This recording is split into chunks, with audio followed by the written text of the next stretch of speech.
Bismillahirrahmanirrahim. Assalamualaikum warahmatullahi wabarakatuh. Saudaraku yang dirahmati Allah Subhanahu wa Ta'ala, dalam kehidupan ini kita seringkali menghadapi tantangan dan ujian yang memerlukan keteguhan, kecerdasan, dan strategi untuk menghadapinya. Ketahuilah bahwa sejarah Islam tidak hanya menyuguhkan kisah-kisah spiritual yang menyentuh, tetapi juga penuh pelajaran tentang kepemimpinan dan strategi yang luar biasa. Salah satu contohnya adalah strategi perang yang diterapkan oleh Rasulullah SAW dalam menghadapi musuh-musuh Islam. Mari kita telusuri bagaimana strategi beliau diterapkan dalam 3 pertempuran besar, yaitu Perang Badar, Perang Uhud, dan juga Perang Khandaq. Yang pertama ada Perang Badar. Perang Badar adalah perang pertempuran pertama dan sangat penting dalam sejarah Islam. Saat itu jumlah kaum muslimin hanya sekitar 313 orang, sedangkan pasukan kaum Quraisy berjumlah lebih dari 1000 orang dengan perlengkapan perang yang jauh lebih lengkap. Namun Rasulullah SAW tidak gentar. Beliau mengatur strategi yang sangat matang. Pertama, beliau memilih posisi pasukan yang strategis di dekat sumber air, sehingga menguasai logistik utama di medan perang. Beliau juga membentuk barisan yang sangat rapih dan memotivasi para sahabat dengan janji kemenangan dari Allah Subhanahu wa Ta'ala. Yang kedua ada Perang Uhud. Setelah setahun terjadinya Perang Badar, kaum Quraisy berusaha membalaskan kekalahan mereka dalam Perang Uhud. Mereka datang dengan 3.000 pasukan, sementara kaum muslimin hanya sekitar 700 orang. Rasulullah SAW merancang strategi pertahanan dengan menempatkan pasukannya di kaki gunung Uhud agar terlindung dari serangan belakang. Selain itu, beliau menugaskan 50 pasukan pemanah untuk berjaga di atas bukit kecil agar tidak ada serangan dari arah belakang. Namun, ketika pasukan Quraisy mundur, sebagian pemanah meninggalkan posisinya karena mengira perang telah usai dan ingin mengumpulkan harta rampasan. Kesalahan ini dimanfaatkan oleh pasukan musuh yang dipimpin oleh Khalid bin Walid yang pada saat itu masih di pihak kafir Quraisy untuk menyerang dari belakang hingga menyebabkan kekacauan yang sangat besar di barisan kaum muslimin. Perang ini memberikan pelajaran penting bahwa strategi sehebat apapun tidak akan berhasil jika kedisiplinan dan ketaatan terhadap perintah pemimpin itu diabaikan.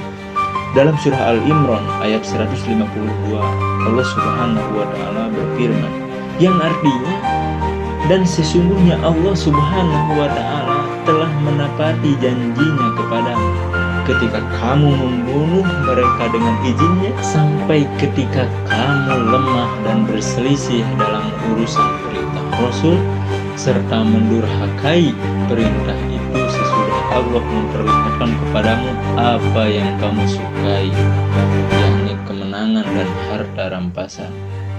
Kemudian yang terakhir ada Perang Khandaq.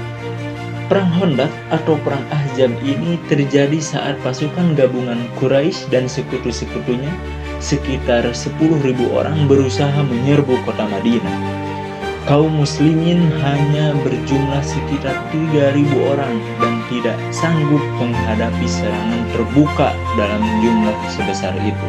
Maka muncullah gagasan dari Salman Al-Farisi, seorang sahabat dari Persia, untuk menggali parit atau khandaq di sisi utara Madinah yang terbuka.